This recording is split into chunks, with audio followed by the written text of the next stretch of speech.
ভীষণ খারাপ, চোখে দেখো ব্যান্ডেজ করে দিয়েছে।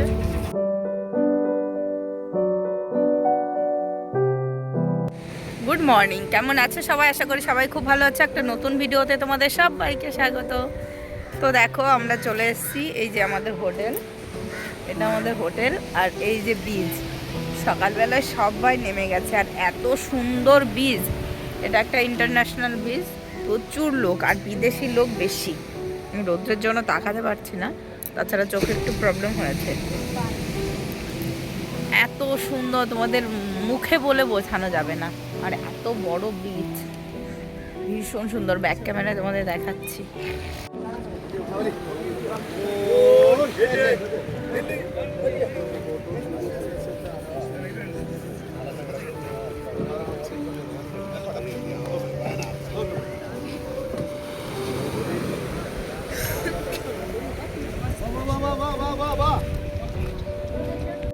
সমুদ্রের জল দেখো এত পরিষ্কার, পুরো কাচের মতন। এখানে দাঁড়িয়ে আছি, দেখো একটু একটু নোংরা নেই। আমাদের দীঘা পুরীর জল এত নোংরা, আর দেখো এত একদম দেখো এই যে। আর এখানকার জল দেখো, সব জায়গার জল এরকম পরিষ্কার। এই দেখো চলে এসছি, চলে এসছে। হ্যাঁ, পুরো নীল জল, অসাধারণ। দেখো এত ভালো, এত ভালো লাগছে এরকম সমুদ্রে। এক ফোঁটা জল নোংরা নেই, পুরো কাঁচের মতন চকচক করছে।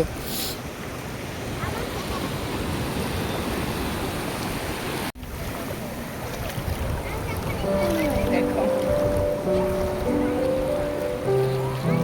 চোখের ব্যথার জন্য একটু আনন্দটা কম করতে পারছি। জলের মধ্যে দিয়ে হাঁটতে এত ভালো লাগছে, একটুও নোংরা নেই, পরিষ্কার জল।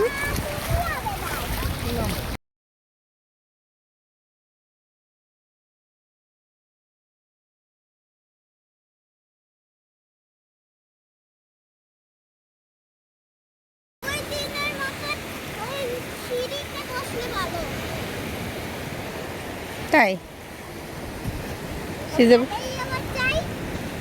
বাবান প্রচণ্ড জলে নামতে ভয় পায়, কিছুতেই জলের মধ্যে দিয়ে হাঁটবে না। এত সুন্দর জল, স্বচ্ছ কাচের মতন, একটু নোংরা নেই, কিন্তু ও কিছুতেই জলের মধ্যে হাঁটবে না। আর এখানে প্রচুর শামুক ছিল, খালি পায়ে হাঁটছিল, আমার তো প্রচুর ভয় লাগছে। এখানে একটা ছবি তুলে দাও। এখানে একটা বিদেশি বাচ্চা খেলা করছে, ও খেলবে। যখনই বাচ্চাটার কাছে বাবান গেছে, ওই বাচ্চাটা তো চলে গেছে। বাবান তো ইংলিশ বলতে পারে, ভেবেছে ওর সঙ্গে একটু কথা বলবে, ফ্রেন্ডশিপ করবে, কিন্তু বাচ্চাটা চলে গেছে। তখন ভীষণ মন খারাপ হয়ে গেছে বাবানের। কি খাচ্ছ?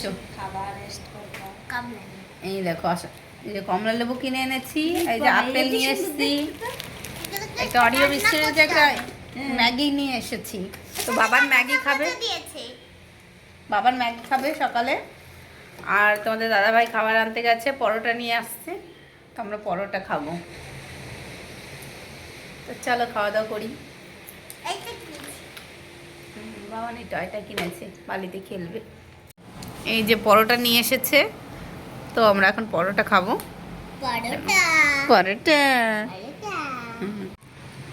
এই দেখো, ছোলার তরকারি আর এই যে পরোটা, এত টেস্টি না, খুব ভালো টেস্ট তরকারিটা, তাই না বাবা? খুব ভালো টেস্ট। এখানে এসে এত টেস্টি খাবার আজকেই পেলাম।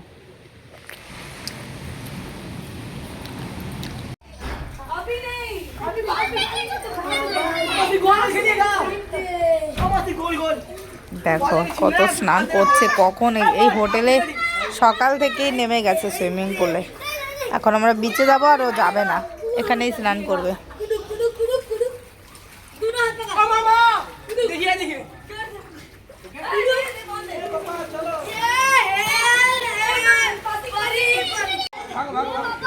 পাপা, এ পাপান,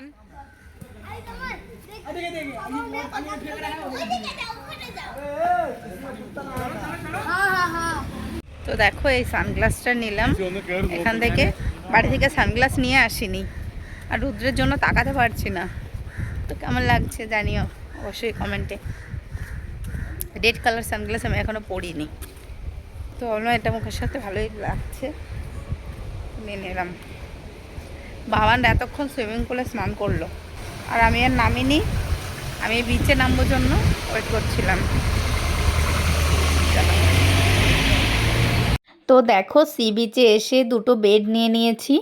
তো বেডে কিছুক্ষণ বসেছিলাম, এখানে 1.5 ঘন্টা আমাদের বসতে দেবে, তো 1.5 ঘন্টার জন্য নিয়েছিলাম। তো এখানে কিছুক্ষণ বসবো, প্রচণ্ড রোদ ছিল তার জন্যই বেডটা নিয়েছি। আগে থেকে সি বিচে নামবো না, এখান থেকে ডাব তো এখান থেকে নিচ্ছি একটু ডাব নিয়ে নিচ্ছি। তো এখানে বসে বসে একটু ডাব খেতে বেশ ভালোই লাগে, গরম যেহেতু পড়েছে। আর এদিকে দেখো আমার শাশুড়িমা স্নান করছিল আর আমরা বোর্ডে উঠেছি আর প্যারাশুটেও উঠেছিলাম, সেটা তোমাদের পরে শেয়ার করবো। এখন আমরা খাবার খেতে এসেছি, এখন 5:30 বাজে, দুপুরের খাবার। এত স্নান করেছি সুইমিং পুলে, তো লেট হয়ে গেছে অনেক দুপুরের খাওয়া দাওয়া করতে। তো চলো, খুব সুন্দর একটা রেস্টুরেন্ট, এই দেখো চারিদিকের ভিউতে এত সুন্দর, পাঞ্জাবি ধাবা এটা, দেখেছো ভিউটা। তো আমরা এখন খাওয়া দাওয়া করতে এসেছি আর আমরা এখন আছি পাঞ্জাবি ধাবায়। এই ধাবাটা খুবই ভালো। আমরা যে হোটেলে আছি তার আশেপাশে কোনো রেস্টুরেন্ট, কোনো খাবারের দোকানই নেই। অনেকটা দূরে এসে এখানে একটা পাঞ্জাবি ধাবা আছে, খাবারের দোকান খুবই কম আছে কেরালায়। আমরা যেখানে আছি এটা হলো কবলাম বিচ। তো দেখো এখন খাওয়া দাওয়া হয়ে গেছে, বাড়ি যাচ্ছিলাম। তো যাওয়ার সময় একটা হসপিটাল আছে, তো এখানে চোখের জন্য দেখালাম। তো চোখে কি হয়েছে ও ঠিক বলতে পারছে না, হাওয়া ঢুকেছে, বালি ঢুকেছে। আর সেদিন যে উপরে উঠেছিলাম না, এই চুলগুলো উড়ে উড়ে চোখের মধ্যে গেছে, এত হাওয়া হয়েছিল। তো এখান থেকে বললো এমার্জেন্সি হসপিটালে দেখাও। তো এখন রাত 8টা বেজে গেছে, তো এখান থেকে 20 কিলোমিটার হবে প্রায়। তো ওখানেই যাচ্ছি ডক্টরের কাছে, ডক্টর লিখে দিল এমার্জেন্সিতে নিয়ে যেতে হবে, তো তার জন্যই যাচ্ছি। আর দেখো মাথা শ্যাম্পু করে খেতে এসেছিলাম আর ওই অবস্থায় চলে যাচ্ছে, আমি চোখের জন্য থাকতে পারছি না, চোখটা অবস্থা ভীষণ খারাপ। তোমাদের একটু দেখাই, দেখো এটা চোখে হসপিটালে না গেলে হবেই না, এখানে হসপিটালে দেখালাম, তো এমার্জেন্সিতে অন্য হসপিটাল লিখে দিয়েছে, তো তার জন্যই যাচ্ছি। তোমাদের দাদাভাই যাবে আর ওর একটা বন্ধু যাবে, তো আমরা 3 জন মিলে যাব হসপিটালে, অনেকটা দূরে এখান থেকে। তো চলো যাই, কি বলে ডক্টর। ড্রপ তো লাগাচ্ছি। তো দেখো আমরা এমার্জেন্সিতে চলে এসেছি আর নাম লিখিয়ে এখন বসে আছি। তো এখানে কিছুক্ষণ পরে ডাকবে, খুব বেশিক্ষণ বসে থাকতে হয়নি আমাদের, 10 থেকে 15 মিনিটের মধ্যেই আমাদের হয়ে গেছে। আর আমার অবস্থাটা ভীষণ খারাপ, চোখের জন্য প্রচণ্ডই জ্বালা করছিল, প্রচণ্ড ব্যথা, তাকাতেই পারছি না, সারাক্ষণ জল ঝরে যাচ্ছে। আর দেখো চলো এক্ষুনি আমার নামটা ডাকবে। চোখের অবস্থা ভীষণ খারাপ, চোখে দেখো ব্যান্ডেজ করে দিয়েছে, কালকে আবার আসতে হবে। আর আমার অবস্থা দেখেই বুঝতে পারছো, কালকে আবার আসবো সকালে এটা খুলতে। কত টাকা লাগবে গো? होटल में चलिए देखते हैं, कल सुबह भी आना है आप। বলেছে ওনাকে নিয়ে আসবে বলেছে। চলো ওষুধ নেওয়া হয়ে গেছে। দিয়েছে ওষুধ, খাওয়ার ওষুধ দিয়েছে না, এটাও রাত্রে একবার করে লাগাতে হবে। এটা হলো পরের দিন আবার এসেছি হসপিটালে। তো আমাদের যেখানে হোটেল সেখান থেকে প্রায় 20 কিলোমিটার দূরে এই হসপিটালটা। তো আবার আসতে হয়েছিল, আমার চোখের মধ্যে বালি ঢুকে হয়তো চোখটা ডলেছি, তার জন্য ক্রাক হয়ে গেছিলো, সেটাই ডক্টর বলল টেস্ট করে। তো দেখো আজকে আবার চোখে ব্যান্ডেজ করে দিয়েছে, এটা সারতে 4-5 দিন সময় লাগবে ডক্টর বলল। তো বলেছে 4-5 দিন পর তুমি আবার আসবে, কিন্তু 4-5 দিন পরে তো আমরা চলে যাব, সেটাই বললাম ডক্টরকে। আর ওষুধ দিয়ে দিয়েছে, এটা একটু কমলে আমরা বাড়ি যাব, বাড়ি গিয়ে আবার ভালো ডাক্তার দেখিয়ে নেব আমাদের কলকাতায়। তো চলো এখন বাড়ি যাওয়া যাক। কিছু ওষুধ দিয়েছে, কিছু খাওয়ার ওষুধ দিয়েছে, কিছু লাগানোর ওষুধ দিয়েছে। আর প্রচণ্ডই অস্বস্তি হচ্ছিল, একটা চোখ বন্ধ থাকলে, মানে পুরোটা তো বন্ধ না, হালকা করে ব্যান্ডেজ করে দিয়েছে, কিন্তু এই চোখটা টাকাতে প্রচণ্ড কষ্ট হচ্ছিল। হসপিটাল থেকে ফিরতে ফিরতে আমাদের 12টা 1টা বেজে গেছিলো, তার জন্য এখানে লাঞ্চ করে নেব। সকালের কিছু খাওয়া হয়নি, সকালে বেরিয়েছি 8টার সময় আমরা, তো আমাদের ফিরতে ফিরতে অনেকটা দূর যেহেতু, তো দুপুর হয়ে গেছিলো। আর দেখো এখন আমরা ধোসা নিয়েছি, মশলা ধোসা, আমিও মশলা ধোসা নিয়েছি আর তোমাদের দাদা ভাইও মশলা ধোসা নিয়েছি। এখানকার মশলা ধোসা না ওরা দারুণ বানায়। সাউথ ইন্ডিয়ায় মশলা ধোসা, ধোসা, ইডলি এইসব একটু ভালোই বানায় কলকাতার থেকে।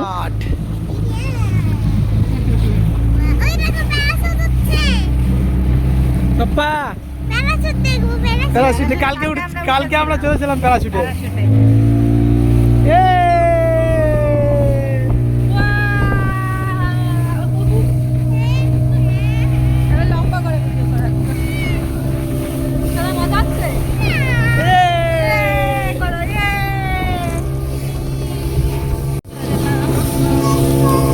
ধরো ধরো ধরো ধরো ওটা ধরো, ওটা ধরো, ওটা ধরো, ওটা ধরতে হয় জোরে, জোর করে ধরো।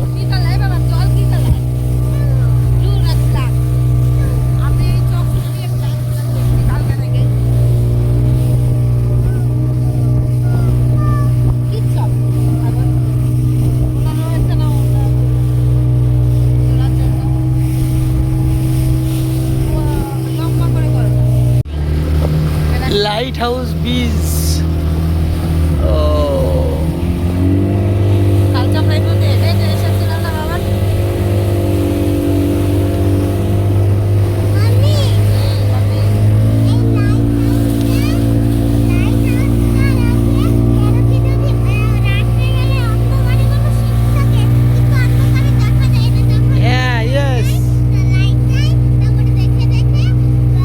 তো দেখো আমরা এখন বোর্ডে উঠেছি, আর এই ব্যান্ডেজ নিয়ে আমার একদমই ইচ্ছা ছিল না বোর্ডে উঠবো কি আমি বাইরে বেরোবো হোটেল থেকে, কিন্তু তোমাদের দাদাভাই আমাকে না নিয়ে একদমই বোর্ডে উঠবে না। তাছাড়া বাবানও রয়েছে, ও আমাকে না নিয়ে কিছুতেই উঠবে না। আর তোমাদের তো একটা কথা বলাই হয়নি, আমরা কালকে প্যারাশুটে উঠেছিলাম। তো কালকে আমরা এই রকম বোর্ডে উঠেছিলাম, তো বোর্ডে অনেক দূর পর্যন্ত নিয়ে গেছিলো আমাদের, সমুদ্রের মাঝখানে গিয়ে আমরা প্যারাশুটে উঠেছিলাম। সেই ভিডিওটা তোমাদের সঙ্গে শেয়ার করা হয়নি। তাছাড়া আমি ফোনও নিয়ে যাইনি, ওরাই গোপ্রো ক্যামেরা দিয়েছিল, সেটা দিয়ে আমরা ভিডিও করেছি। তো সেটা তো তোমাদের সঙ্গে পরে একটা ভিডিওতে শেয়ার করে দেব। তো তার জন্য তোমাদের দাদাভাইয়ের ইচ্ছা ছিল বাবানকে একটু চড়ানোর এই বোর্ডে। আমরা যেহেতু উঠেছিলাম, বাচ্চাদের তো ওখানে অ্যালাউ ছিল না প্যারাশুটে, তাই বাবানকে নিয়ে যেতে পারিনি। কিন্তু বাবানকে ওঠানোর ভীষণ ইচ্ছা ছিল তোমাদের দাদাভাইয়ের, আর তাছাড়া আমাকে না নিয়ে আসবেই না, ও বাচ্চা মানুষ তো। তো তার জন্য আমার আসতে হলো, আর আমার চোখে প্রচণ্ডই জ্বালা করছিল, আমি কিছুই দেখতে পাচ্ছিলাম না। চশমাটা নিয়ে জলটা একদম ব্ল্যাক ব্ল্যাক দেখছিলাম। তো এক চোখ দিয়ে আমি কী করে অতটা দেখবো পরিষ্কার, আর এত সুন্দর, আমি এখন তোমাদের সঙ্গে ফোনে দেখছি যে কত সুন্দর ছিল দৃশ্যটা। তো এখন তো ভীষণ ভালো লাগছে, কিন্তু চোখের যন্ত্রণায় তখন আমি একটু এনজয় করিনি, শুধু যেতে হবে জন্যই আমি গেছিলাম বাবানদের সঙ্গে। তো দেখো ভীষণ সুন্দর ছিল, আর আমাদের একদম পাশ দিয়েই নিয়ে গেছিলো, মানে সি বিচের কাছাকাছি, খুব বেশি দূরে যায়নি যেহেতু বাচ্চা ছিল তার জন্য। আর দেখো এত ভালো লাগছিল না, এখন মনে হচ্ছে ভালো লাগছিল। আমরা আগের দিনও গেছিলাম, সেই দিন বেশ এনজয় হয়েছে, তো সেটা এখন ফিল করছি। আমাদের এই বোর্ডে করে 6টা বীজ ঘুরে ঘুরে দেখাবে, এটাই কথা ছিল। তার মধ্যে এই একটা বীজ, তো এটা কি বীজ বলেছিল আমার ঠিক মনে নেই। তারপর দেখো এটা হলো জাহাজ বন্দর, এখান থেকে ইন্টারন্যাশনাল জাহাজ বন্দর, তো এখান থেকে সমস্ত মাল যাতায়াত করে, তো সেটাই দেখাচ্ছিল আমাদের ঘুরে ঘুরে। ডলফিন ডলফিন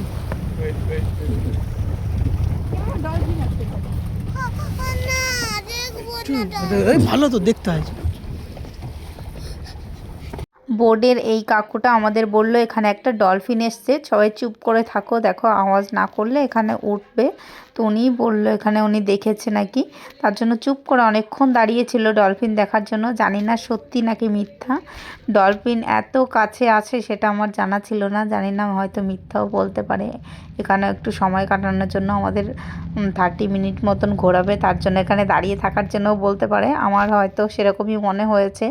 পরে প্রথমে ভেবেছিলাম সত্যি সত্যি ডলফিন আছে, কিন্তু আমার পরে মনে হলো উনি মিথ্যা কথা বলেছে। তো দেখো এখানে কিছুক্ষণ দাঁড়িয়ে ওয়েট করছিলাম ডলফিন দেখার জন্য। আর এখানকার জাহাজ ঘাটিটা এত বড় না, অনেক বড় বড় জাহাজও ছিল, তো সেই দিকে তোমাদের দেখাতে পারিনি, ওই দিকটা আমাদের নিয়ে যায়নি, বললো ডলফিন আছে তার জন্যই নিয়ে যায়নি। কি মজা বাবা, তোর মজা লেগেছে? হ্যাঁ ভীষণ মজা। বাবা ডলফিনের জন্য ভয় পাচ্ছে। ডলফিন দেখছিলাম আমরা, ডলফিন উঠেছিল সেজন্য ভয় পাচ্ছে। ভয় পাচ্ছিল না? দেখো বেবি, দেখি তাকাও।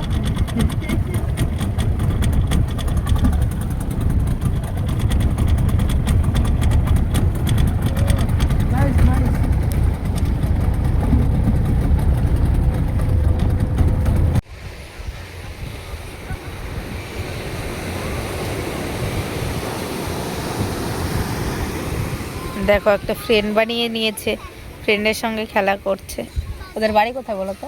হিমাচল, হিমাচল প্রদেশে।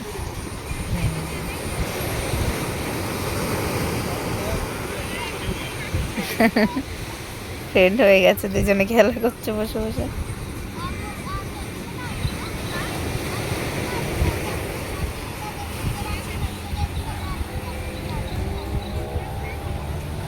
দেখো বোট থেকে এসে এখানে একটা ফ্রেন্ড বানিয়ে নিয়েছে, ওর সঙ্গেই খেলা করছিল। আর এই যে ও সি বিচে যেতে ভয় পাচ্ছে না, ওর সঙ্গে মিশে একটু এখন গেছে। তো এখন জলের মধ্যে দেখো বসেছে সাহস করে। তো আজকের ভিডিওটা তোমাদের কেমন লেগেছে অবশ্যই কমেন্টে জানাবে। আর এখন আমরা খাওয়া দাওয়া করতে এসেছি। আর ভিডিওটি ভালো লাগলে একটা সাবস্ক্রাইব করে দেবে। তো আজকের ভিডিওটা এখানেই শেষ করছি, আবার দেখা হবে নতুন একটি ভিডিওতে।